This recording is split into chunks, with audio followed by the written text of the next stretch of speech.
ಹೌದು, ಇದು ಚಿಕ್ಕಬಳ್ಳಾಪುರ ತಾಲೂಕಿನ ಶ್ರೀನಿವಾಸ ಸಾಗರ ಜಲಾಶಯ. ಸಾವಿರಾರು ಎಕರೆ ವಿಶಾಲವಾಗಿರೋ ಈ ಜಲಾಶಯ ನೋಡಲು ಸುಂದರವಾಗಿದೆ. ಮೈದುಂಬಿ ಹರಿದಾಗ 100 ಅಡಿ ಮೇಲ್ಭಾಗದಿಂದ ಧುಮ್ಮುಕ್ಕುವ ನೀರು ಥೇಟ್ ಜಲಪಾತದಂತೆ ಕಾಣುತ್ತದೆ. ಇದರಿಂದ ಬೆಂಗಳೂರು ಸೇರಿದಂತೆ ದೂರದ ಊರುಗಳಿಂದ ಪದೇ ಪದೇ ಜಲಾಶಯವನ್ನ ಕಣ್ತುಂಬಿಕೊಳ್ಳಲು ಪ್ರವಾಸಿಗರು ಆಗಮಿಸುತ್ತಾರೆ. ಹೀಗೆ ಪ್ರವಾಸಕ್ಕೆ ಬಂದಂತ ಸಂದರ್ಭದಲ್ಲಿ ಪ್ರತಿ ವರ್ಷವೂ ಶ್ರೀನಿವಾಸ ಸಾಗರ ಜಲಾಶಯದಲ್ಲಿ 2-3 ಅಂತ ಪದೇ ಪದೇ ಸಾವಿನ ಪ್ರಕರಣಗಳು ಹೆಚ್ಚಾಗ್ತಲೇ ಇವೆ. ಜಲಾಶಯದ ಆಳ ಅರಿಯದ ಪ್ರವಾಸಿಗರು ಈಜಾಡಲು ಹೋಗಿ ಆಕಸ್ಮಿಕವಾಗಿ ಕಾಲು ಜಾರಿ ಜಲಾಶಯದಲ್ಲಿ ಮುಳುಗಿ ಸಾವನ್ನಪ್ತಾ ಇದ್ದು 2020ರಲ್ಲಿ 2, 2022ರಲ್ಲಿ 2, 2023ರಲ್ಲಿ 4 ಮಂದಿ, 2024ರಲ್ಲಿ 1 ಸೇರಿದಂತೆ 2025ರಲ್ಲಿ 3 ಮಂದಿ ಸೇರಿ ಒಟ್ಟು 13 ಮಂದಿ ಸಾವನ್ನಪ್ಪಿದ್ದಾರೆ. ನಮಸ್ಕಾರ. ನಮ್ಮ ಚಿಕ್ಕಬಳ್ಳಾಪುರ ಗ್ರಾಮಾಂತರ ಪೊಲೀಸ್ ಠಾಣೆ ಲಿಮಿಟ್ಸಲ್ಲಿ ಒಂದು ಕೆರೆ ಇದೆ, ಶ್ರೀನಿವಾಸ ಸಾಗರ್. ಅಲ್ಲಿ ಲಾಸ್ಟ್ 5 ವರ್ಷದಿಂದ 8 ಕೇಸಸ್ ಆಗಿದೆ ಡ್ರೌನಿಂಗ್ದು. ಆ 8 ಕೇಸಸಲ್ಲಿ ಟೋಟಲ್ 13 ಜನದು ಡೆತ್ ಆಗಿದೆ. ನಿನ್ನೆ ಕೂಡ 2 ಏಪ್ರಿಲ್ 2025ಗೆ ನಿನ್ನೆ ಒಂದು ಇನ್ಸಿಡೆಂಟ್ ಆಯಿತು. ಆ ಇನ್ಸಿಡೆಂಟ್ ಟೈಮಲ್ಲಿ ಒಂದು ಫ್ಯಾಮಿಲಿಯಲ್ಲಿ ಪಿಕ್ನಿಕ್ ಮಾಡೋಕ್ಕೆ ಹೋಗಿದ್ದಾರೆ. ಆ ಟೈಮ್ಗೆ ಒಂದು ಇನ್ಸಿಡೆಂಟ್ ಆಯಿತು. ಟೋಟಲ್ 3 ಜನದು, 2 ಜನ ಲೇಡಿ, 1 ಜೆಂಟ್ಸ್, ಅವ್ರದ್ದು 3 ಜನದು ಡೆತ್ ಆಯಿತು. ಸೊ ಇದು ಲಾಸ್ಟ್ 6 ಇಯರ್ಸಿಂದ ಟೋಟಲ್ 13 ಡೆತ್ಸ್ ಆಗಿದೆ.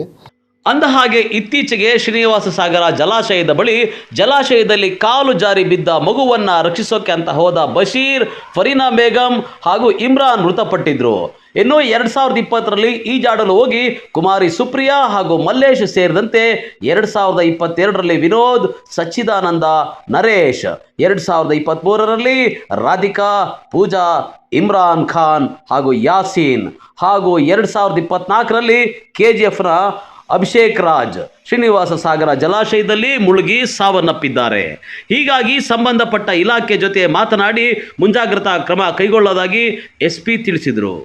ನಾವು ಈಗ ಸ್ವಲ್ಪ ಅಲ್ಲಿ ಸೆಕ್ಯೂರಿಟಿ ಮೇಜರ್ಸ್ ಮಾಡೋಕ್ಕೆ ಪ್ರಯಾಸ ಮಾಡ್ತಾಯಿದ್ದೀವಿ. ಎಲ್ಲ ಸ್ಟೇಕ್ ಹೋಲ್ಡರ್ಸ್ ಜೊತೆಗೆ ನಾವು ಡಿಸ್ಕಸ್ ಮಾಡಿಕೊಂಡು ಅಲ್ಲಿ ಏನೇನು ಅವಶ್ಯಕತೆ ಇದೆ ಅದನ್ನು ರೆಡಿ ಮಾಡಿ ಡೆಫಿನೆಟ್ಲಿ ಅದನ್ನು ಯಾರು ಪಿಕ್ನಿಕ್ ವಗೇರ ಮಾಡೋಕ್ಕೆ ಹೋಗ್ತಾರೆ ಅವ್ರಿಗೆ ಕೂಡ ವಾರ್ನಿಂಗ್ ಸೈನ್ಸ್ ಥರ ಎಲ್ಲ ಇನ್ಸ್ಟಾಲ್ ಮಾಡ್ತೀನಿ. ಸೊ ದ್ಯಾಟ್ ಇನ್ ಫ್ಯೂಚರ್ ಇದು ಕಂಟ್ರೋಲ್ ಆಗುತ್ತೆ. ಡೆಫಿನೆಟ್ಲಿ ಕನ್ಸರ್ನ್ ಡಿಪಾರ್ಟ್ಮೆಂಟ್ಸ್ ಯಾವುದು ಇದೆ ಅವ್ರಿಗೆ ಎಲ್ಲರಿಗೆ ಒಂದು ಅವ್ರ ಜೊತೆ ಒಂದು ಮೀಟಿಂಗ್ ಮಾಡ್ತೀವಿ. ಮತ್ತು ಅವರಿಂದ ಏನು ಸಹಕಾರ ಸಿಗುತ್ತೆ ನಮಗೆ ಈ ಫೆನ್ಸಿಂಗ್ ವಗೇರ ಮಾಡೋಕ್ಕೆ ಆಗುತ್ತೆ ಅದು ಎಲ್ಲ ಮಾಡ್ತೀವಿ. ಮತ್ತು ಜೊತೆಗೆ ಈ ಥರ ಸ್ವಲ್ಪ ವಾರ್ನಿಂಗ್ ಬೋರ್ಡ್ಸ್ ವಗೇರ ಕೂಡ ಹಾಕ್ತೀನಿ. ಮತ್ತು ಸೋಷಿಯಲ್ ಮೀಡಿಯಾದಿಂದ ಕೂಡ ಅವೇರ್ನೆಸ್ ಮಾಡ್ತೀವಿ ನಾವು. ಅಂದ ಹಾಗೆ ಸಣ್ಣ ನೀರಾವರಿ ಇಲಾಖೆಯ ಸುಪರ್ದಿಯಲ್ಲಿರೋ ಈ ಕೆರೆಗೆ HN ವ್ಯಾಲಿ ಯೋಜನೆಯ ನೀರು ತುಂಬಿಸಲಾಗ್ತಾ ಇದೆ. ಇದರಿಂದ ಜಲಾಶಯ ಸದಾಕಾಲ ನೀರಿನಿಂದ ತುಂಬಿ ತುಳುಕುತ್ತಿದೆ. ಆದರೆ ಜಲಾಶಯದ ಸುತ್ತಲೂ ಫೆನ್ಸಿಂಗ್ ಹಾಕಿ ಮುಂಜಾಗ್ರತಾ ಕ್ರಮ ಕೈಗೊಳ್ಳಬೇಕಾದ ಇಲಾಖೆಯ ನಿರ್ಲಕ್ಷ್ಯಕ್ಕೆ ಪದೇ ಪದೇ ಸರಣಿ ಸಾವುಗಳಾಗ್ತಾ ಇದ್ದು ಈಗಲಾದರೂ ಇಲಾಖೆ ಎಚ್ಚೆತ್ತುಕೊಳ್ಳುವಂತೆ ಸಾರ್ವಜನಿಕರು ಆಗ್ರಹಿಸಿದ್ದಾರೆ. ಕ್ಯಾಮರಾಮನ್ ಪ್ರವೀಣ್ ಜೊತೆ ಕಳವಾರ ಅರುಣ್, MMTV ನ್ಯೂಸ್, ಚಿಕ್ಕಬಳ್ಳಾಪುರ.